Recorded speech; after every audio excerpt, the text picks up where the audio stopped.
Hello everyone, welcome to Geetish version. तो आज आम plus two first year to my true friend पोएमटी पढ़ा।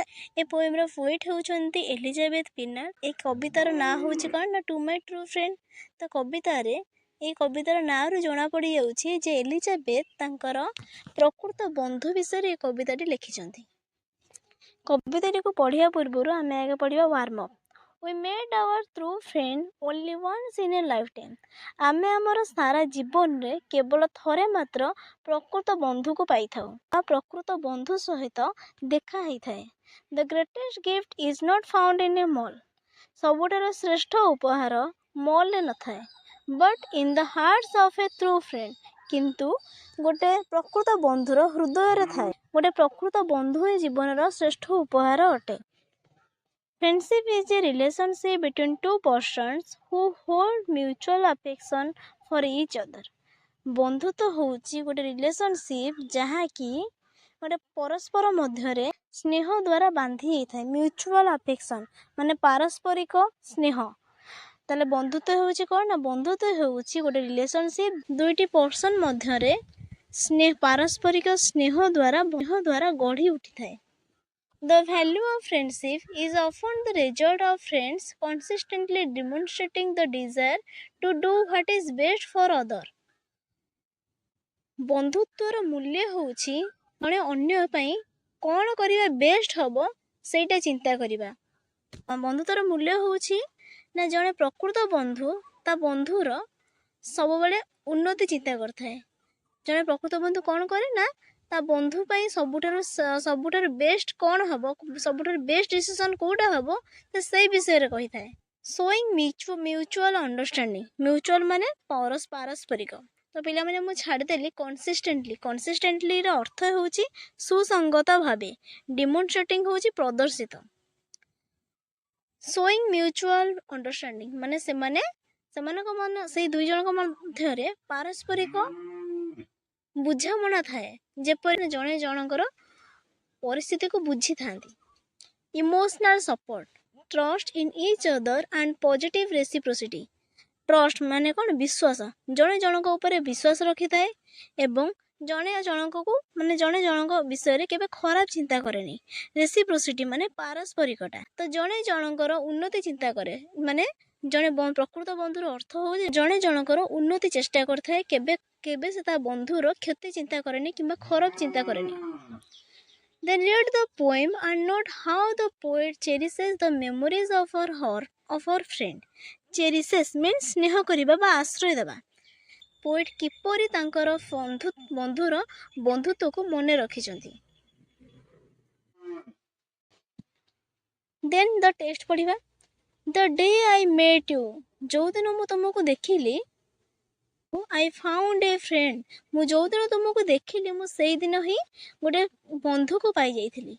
And a friendship that I pray will never end. मु केवल गोटे बंधु को पाई नथिली, बंधु सहित बंधुत्व को भी पाई जाइथिली।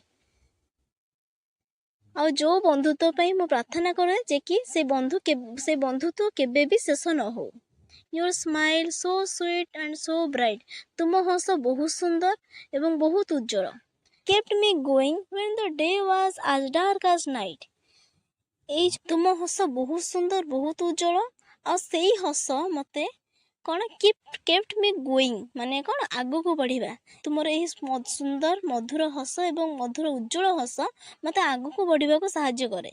केउ आगु को बढ़िबा को सहायता करे माने केउ परिस्थिति रे ना when the day was as dark as night. राति जेपरि बढ़े अंधकार मते सेपरि बढ़ी बढ़ी जाए। ता माने जते बेले कवि विपदपूर्ण समय आसे सेई समय रे तांको बंधुंकर सुंदर एवं उज्जवल हस तांको आगु को बढ़िबा को सहायता करे। अर्थात आशार आलोक देखई तांको से आगु को बढ़िबा को सहायता करे। Then you never ever judged me, you understand my sorrow.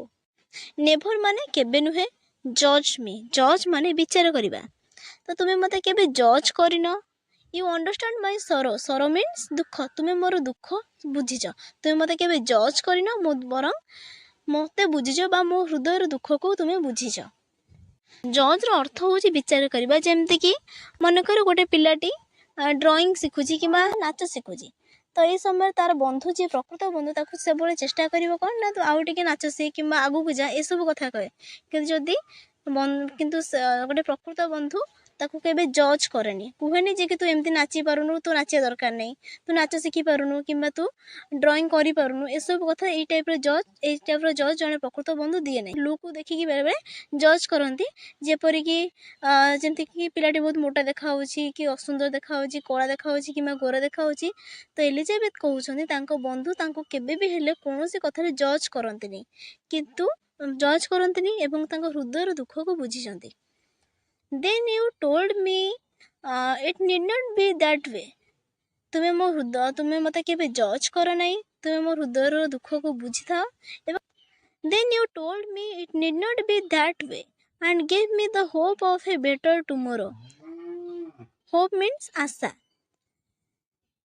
तुमे मते केबे जज करनी मो दुख को बुझी था तुमे मते कह जे कि एटा करबा दरकार नहीं तुमे ए कामटा करथले बेस्ट हेइथांता तुमे ए कामटा करथले भलो हेइथांता एसंते काली नुआ आशा रखी पुन थरे से काम को स्टार्ट करके माने आगु को बढ़िबा पई मते सूचना देई थाओ तो पिला माने आज होची एतिकी पढिबा तते बेले मु तुमको बही बुझाए सेते बेले तुमे माने केबे नोट करिवोनी केवल सुनिबो एवं तुम बही को देखि बुझिबो भिडियोटी सैला परे नेक्स्ट पुणी थरे ताको रिपीट करिवो किंबा भिडियो तो डिस्क्रिप्शन में गोटे ऐप रे लिंक दे जाइछि सेटा गीतिश अर्जुन ऐप तो से ऐप ऊपर क्लिक करिवो ए विषयटी सर्च कले तार पीडीएफ आसीजिवो से पीडीएफ रे सब वर्ड मीनिंग लिखा जाइछि तुमे माने विषय बुझी सारला परे ए वर्ड मीनिंग को नोट कर दबो जदि के कोठी न बुझी पारुछि ते मते कमेंट सेक्शन रे कहिले नेक्स्ट क्लास रे मु से विषय ऊपर वीडियो आनिबी।